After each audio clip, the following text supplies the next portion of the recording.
ಮನೆ ಮತ್ತು ಕಾರಿನಲ್ಲಿದ್ದ ಸುಮಾರು 8 ಕೆಜಿ ಅಕ್ರಮ ಗಾಂಜಾವನ್ನ ಅಬಕಾರಿ ಇಲಾಖೆಯ ಅಧಿಕಾರಿಗಳು ವಶಕ್ಕೆ ಪಡೆದಿರುವ ಘಟನೆ ಕೆಆರ್ ನಗರ ತಾಲೂಕಿನ ಚಿಕ್ಕಬೇರ್ಯ ಗ್ರಾಮದಲ್ಲಿ ಜರುಗಿದೆ.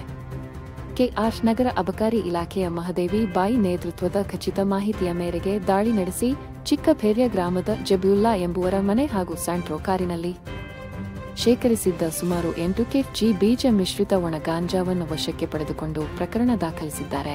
ಕಾರ್ಯಾಚರಣೆಯಲ್ಲಿ ಕೆಆರ್ ನಗರ ವಲಯ ಅಧಿಕಾರಿ ಲೋಕೇಶ್ ಮತ್ತು ಸಿಬ್ಬಂದಿಗಳು ಪಾಲ್ಗೊಂಡಿದ್ದರು.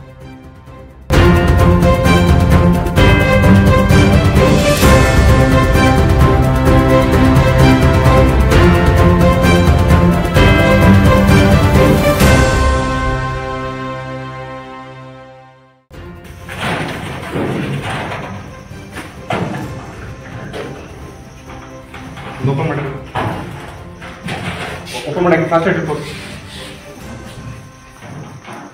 ಓಪನ್ ಮಾಡಕ್ಕೆ ಬನ್ನಿ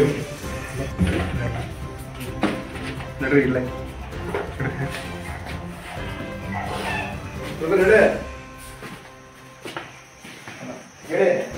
ಟಿವಿ1 ನ್ಯೂಸ್ ಮಂಜುನಾಥ್, ಕೆಆರ್ ನಗರ. ನಡ್ರಿ ಇಲ್ಲ